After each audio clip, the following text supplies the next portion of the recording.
Hello and welcome back to my channel. It's time for another recap video, and this time it's about this 740 wagon. It's 1989, nice interior, nice engine, not. I bought this car at summer 2020 because it was so cheap. It was running and driving and I traded it for 8 cans of beer, so I think it was pretty good deal. So I drove it home and I left it just standing and waiting for its turn at my yard. I think it was 2 years untouched in the yard, and when I picked it up I already had plans for this. It was obvious that I'm going to build a T6 engine for this. I already had bought this engine. This is from 960 Volvo. It's 2.5 liter engine. Here's some disassemble. So I started this project by building the engine. I put T5 engine stock pistons for it with new rings. There are the rings. And H-beam rods. And the crankshaft is from 3 liter 960 engine. So it's now like 2.8 liter engine. Here's some parts for that I have bought. Max ECU and exhaust manifold. I bought it because I didn't want to make it myself this time. 765 pressure plate and the same trans as in my 242. It's the smaller 6-speed BMW ZF box modded by Lenzo Powershop. Here's the shifter. Here's the manifold, exhaust manifold. I bought these coils. These are some kind of Volkswagen coils. Then it was time to start measuring the bearing clearances again with plastic gauge. They were okay. I made this kind of oil return. It's AN16. It should be enough. I think I welded it to the block. Here is some photos of piston ring gapping. And here are the pistons and rods ready to go in. And here they are already installed. Almost ready engine.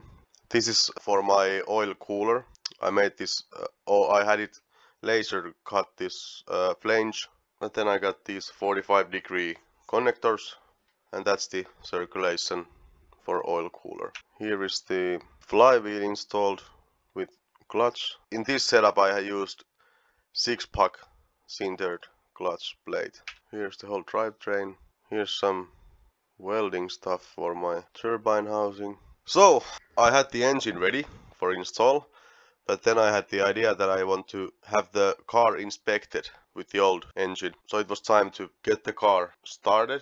I had some problems with the engine. It didn't want to run, but the problem was the original fuel pump in the tank. Then it was time for some body work. The rocker panel was pretty much gone, so I had to cut it out. Well, I think it's almost a meter, and I put some new steel in there. After this I got it inspected, and then I installed these bucket seats. I drove this car at winter like 50 kilometers and I decided it was too boring even for winter, so I drove to my friend's garage and we took the engine off. You can see it's still winter in the background. Then we towed the car to my home, and then it was time to put the new engine in, or new drivetrain. I did all this welding stuff and all the repairs for the inspection outside. Even it was winter, it was freezing, but why not? So here's some photos of new engine going in, and here it is. I also had wrong engine mounts, but I got the correct ones, so it's all from 960. Then it was time to mount the intercooler. This is some test fitting with straps, and here I already had installed it and I put the oil cooler on top of the intercooler. Then it was time to do some wiring for the ECU. As you can see, there's Max ECU Sport. Here's some progress in the wiring. Some more. Again some more. And after I got it wired up, I tested it and I cranked the engine to get the oil pressure up. It was a success, so it was time to do fuel lines and pumps. I used the stock in-tank pump to fill up the surge tank, and there's 2 Chinese copies of Bosch 044 pump. So there it goes through the filter to fuel rail and through the regulator back to surge tank. This was first time I got fuel pressure in my system. There were a couple hoses that were leaking, but I made new ones. This photo was taken just like a minute before first start. I think I have just checked the timing because I have that thing going on the ignition coil. Ah, it was the last picture. So this is kind of the progress where I am now with this. The engine has run, but there's no coolant or anything like that inside. I have to do intercooler piping and stuff, and I think it will be the next video for this channel. Also, there's like 100 little things that I have to do before I can really go to test drive this car.